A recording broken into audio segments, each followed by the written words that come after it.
حضرتك ليه طلعت البيان اللي بتقول فيه ان الشيخ حازم ابو اسماعيل او السيد حازم ابو اسماعيل لم يكن سلفيا ولكنه كان اخوانيا؟ لا، البعض بيلزمني بيقولوا المرشح السلفي وانتوا ليكم مرشح سلفي، فقلنا لا، احنا لم نقدم مرشحا للرئاسه، والشيخ حازم هو صحيح ملتحي وصحيح ان هو في ما نعلم سلفي الاعتقاد، والاستاذ خيرت سلفي الاعتقاد، ولكن ليس مرشح الدعوه السلفيه، وهو في الحقيقه كان ضمن جماعه الاخوان. ده تاريخ بذكره، وانا سمعته. ما حدش من الاخوان طلع قال كده. وهو سمعته معاك بيقول وانا مالي ومال السلفيين. فانا قلت بنقل الكلام ده للشباب علشان ما حدش يقول لنا انتوا المرشح السلفي، ازاي ما قيتوش مرشح سلفي وخلاص. حضرتك قلت ان هو لحد قبلها بيوم قبل التقدم للترشح. دي معلومه بلغتني من مصادر مؤكده يعني لدى جماعه الاخوان انه تقدم باستقالته، لانه قدم باستقالته قبل اعلان الترشح، استقاله مكتوبه. حضرتك الم تجلس معه او يطلب الجلوس معك؟ لا، جلسنا كتير، ده اكتر واحد جلسنا معاه الشيخ حازم. نعم. الشيخ حازم صادق اللهجه يعني، بالتاكيد لازم تحبه لما تشوفه. طبعا. في الأزمة الأخيرة هل حاولت التحدث معه بخصوص الأزمة وأنه بدأ الأمر كأنه رجل دين طامع في السلطة، خشيتم عليه وعلى وجزء من الكلام كان بيتم بهذه الطريقة، وهو بيذكر دائما أو كل المرشحين بيذكروا أن غيرهم هو اللي رشحهم، وبالتالي خرجوا من هذه القضية أن هم مش طالبين يعني. نعم. وبالنسبة للأزمة الحاصلة دي كان النصح بضرورة التثبت. اصل هو الكلام على نفي فعل الغير. نعم. يعني انا استطيع ان انفي فعل نفسي او اثبت فعل غيري اللي انا شفته.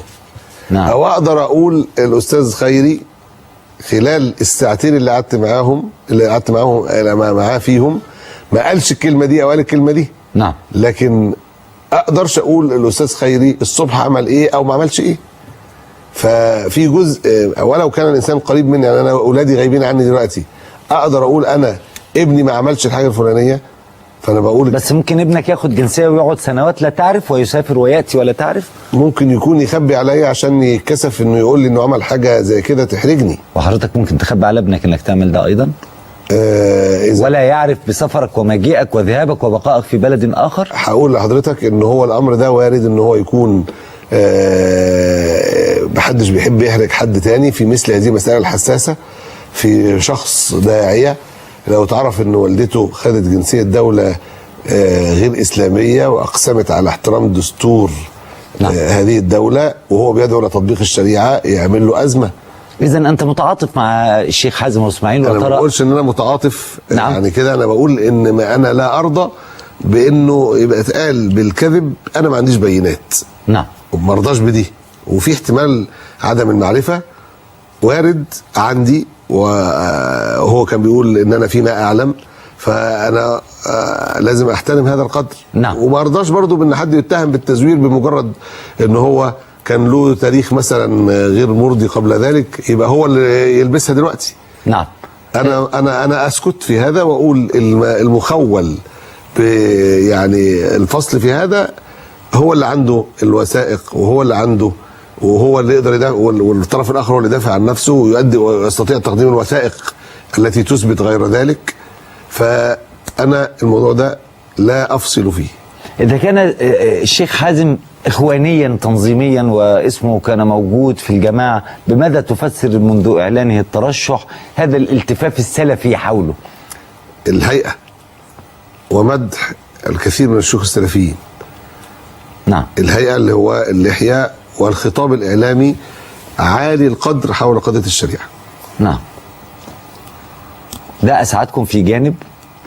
بالتأكيد احنا نحب ان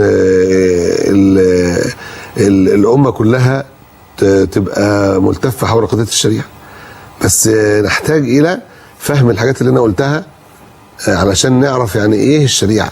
هل معنى هذا أنه كان يمكن أن تدعموا الشيخ حازم اسماعيل، أما أن قراركم من البداية أنه لا يمثل الدعوة السلفية أو التيار السلفي؟ طب ما احنا هنختار من غير التيار السلفي قطعا ويقينا. هو كل الموجودين حد منهم سلفي؟ طيب هو غير سلفي وأنت موقن، حضرتك موقن بهذا، كان ممكن تختاروه؟ غير سلفي الانتماء يعني كان ممكن نختار.